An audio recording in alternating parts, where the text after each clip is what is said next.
모든 영적인 해석을 배제하고요. 현실만, 그냥 세속적인 현실만 봅시다. 우리는 전투에 졌습니다. 전투에 지니까 이 전투를 지휘했던 중심이었던 정광훈 목사님을 두고 사람들은 크게 두 가지로 나뉩니다. 첫째, 역시 기독교 정당은 안 되는 거야. 역시 목사는 정치에 나서면 안 되는 거야. 하고 등을 돌린 사람들이 있습니다. 두 번째, 여기에 앉아 계신 분들, 그리고 이 시간에도 유튜브를 변함없이 시청하며 가슴을 졸이며 끓이고 그리고 다시 재기할 그날을 바라보고 있는 여전히 정광훈 목사님을 신뢰하고 애국을 불태우고 계시는 분들, 두 부류죠. 저는 어디에 속할까요? 두 번째. 저는 제가 겪은 2주간을 여러분들한테 나누고 싶습니다.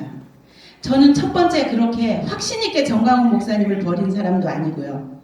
저는 두 번째로 여러분처럼 당당하게 이 자리에서 나는 여전히 절개 있게 애국의 마음을 가지고 나는 여전히 정광훈 목사님을 신뢰하고 따르고 이 자리에 있어 라고 하는 부류라고 말하기에도 참 부끄러운 2주를 지냈습니다. 그런 2주간의 경험을 여러분한테 나누고 싶은 것은 어쩔 수 없이 정말 많은 사람들이 저와 같은 이런 갈등과 회의 속에서 회색지대에서 보내지 않고 있을까 하는 그러한 생각에서 나누고자 합니다. 저는 지난 2주간 동안을 끝없이 저한테 질문했습니다. 도대체 정광훈 목사님이라는 분을 여전히 신뢰하고 따를 수 있는 건가? 이분이 너무 애국이라는 그 주제에 함몰되어서 그냥 그게 세속적인 인생의 목표가 돼버린 거는 아닌가? 이분 안에 정말로 구원의 진리가 있는가? 이분 안에 정말로 예수님 재림에 대한 어쩌면 우리 생에 닥쳐올지도 모르는 이 재림에 대한 확신한 구원의 확신을 우리한테 심어줄 수 있는 분이신가? 저는 고민 많이 했어요. 고민 많이 하면서 이 목사님 저 목사님 설교도 유튜브로 들어보고 방황했습니다.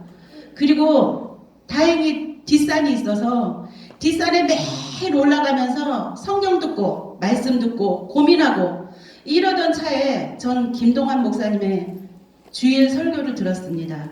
그분이 주일 설교에서 자기가 왜 1001번째라고 하는지, 자기는 어떻게 언제 정광훈 목사님을 만났는지, 자신이 어떻게 정광훈 목사님을 존경하고 확신하고 그분의 정광훈 신학이 얼마나 위대한지 얘기하는 거 7대 명절에 관한 거를 들었습니다.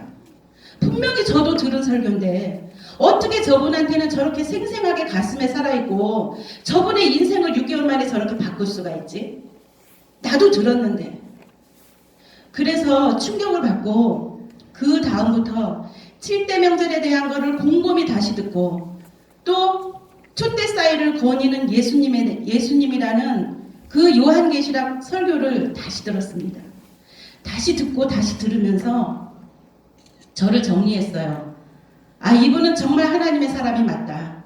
이분 안에 뜨거운 애국심도 진짜고 이분 안에 진짜로 하나님의 선지자라고 당신이 당당하게 말할 수 있는 그 진리가 있다. 아멘. 저는 결론을 내렸습니다. 그래서 이런 것을 아직도 회색지대에 계신 많은 분들 더 방황하시려면 방황하세요. 방황의 시간도 필요한 거니까. 그러나 끝내 정말 올바른 결론을 내리시고 그리고 다시 우리가 이 나라를 살리고자 하는 그러한 자리로 돌아왔으면 좋겠습니다.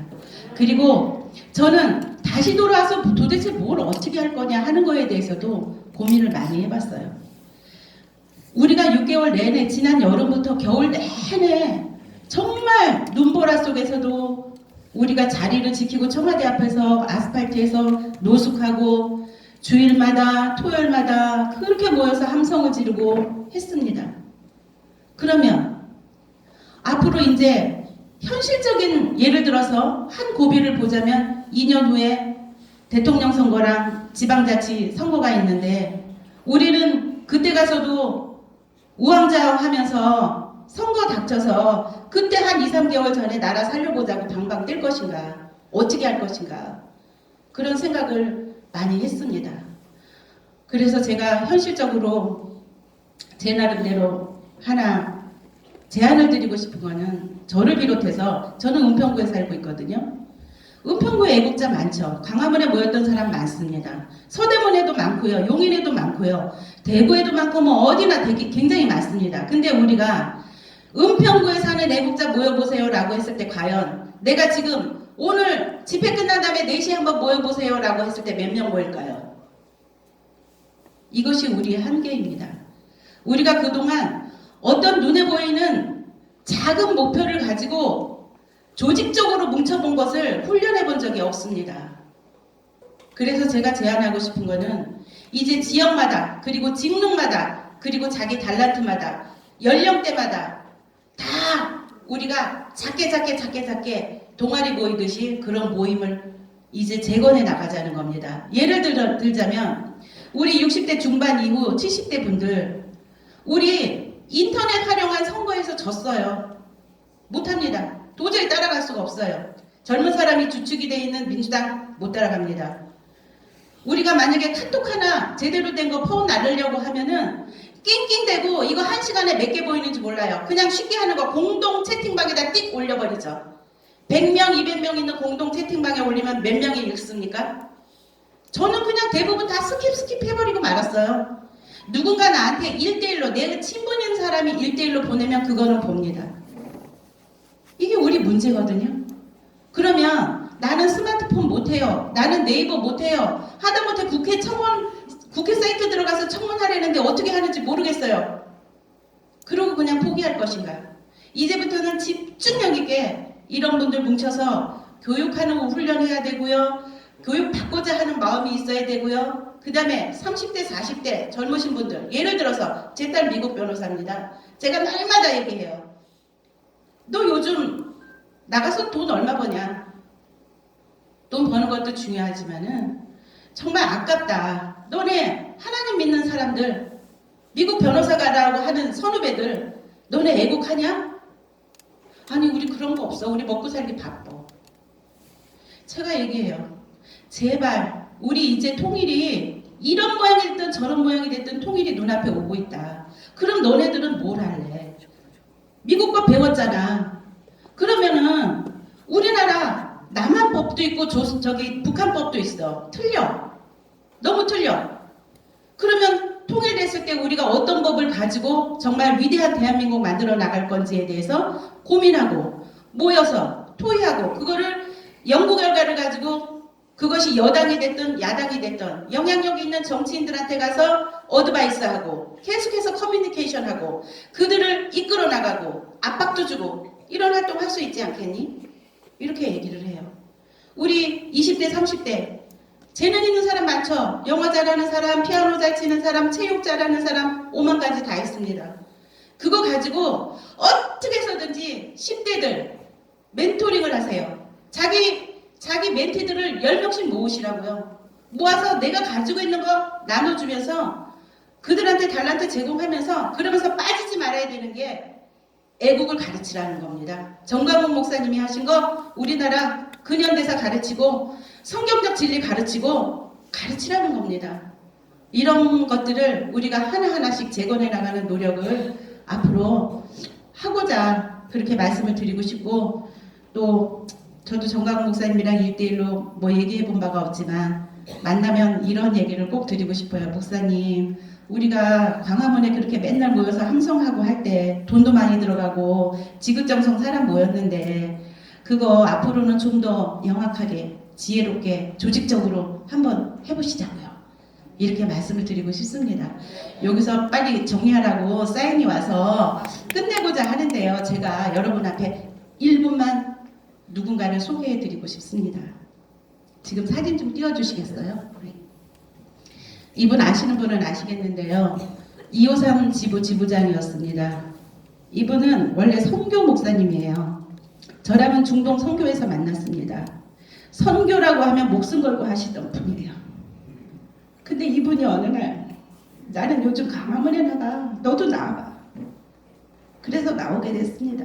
이분 여름부터 겨우 내내 청와대 앞에서 노숙하고 텐트 치고 거기서 금식하고 철야하고 기도하던 분이셨어요.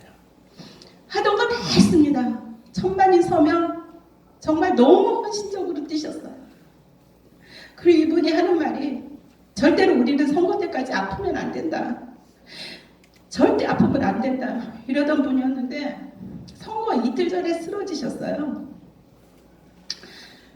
계속 몸이 아팠지만은 참았답니다. 선거까지는 끝만 나오면 내가 병원을 가도 가겠다. 근데 어느 날 옆구리에 너무 통증이 심하고 이렇게 장기가 만들어가지고 병원을 갔더니 빨리 큰 병원 가보십시오. 그래가지고 병원에 갔더니 중대병원 갔더니 급성 골수성 백혈병으로 진단을 받으신 거예요. 그래서 그날 바로 다행히도 입원 자리가 있어서 입원을 하셨습니다. 지금까지 못 나오고 계세요. 그래서 이분은 이제 중간에 한번 제가 찾아가서 언니 정광훈 목사님도 나오셨는데 뭐라고 할 얘기 좀 해봐요. 그랬더니 이제 목사님 나오셔서 기쁘다고 끝까지 함께 못해서 너무 죄송하다고 그러고 얘기를 했습니다. 제가 이분을 소개하고 싶은 거는 선거 결과가 딱 나오니까 더 마음이 슬픈 거예요. 꼭 이분이 아파서 쓰러지신 게 우리 모두가 아파서 쓰러진 것 같은 거예요. 우리가 그렇게 선거에 이기려고 어떻게 해서든지 나라를 세워보려고 죽기 살기로 이를 악물고 왔지 않았습니까? 감기도 걸리면 안 된다고. 선거 때 꼭 선거해야 할 때면 우리는 아프면 안 된다고. 그러다가 근데 결과는 우리의 참패로 나왔을 때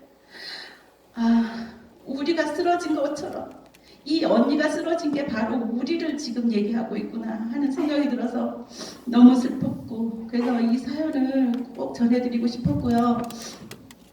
나중에 혹시 우리 이영환 전도사님께서 사연을 소개하신다면 여러분들 꼭 그 전화번호로 카톡 하나씩만 보내주세요. 제발 힘내고 꼭 병을 이기고 나오라고. 그래서 우리 다시 한번 시작해보자고 여러분들께서 꼭 응원 메시지를 보내주시기를 부탁드립니다.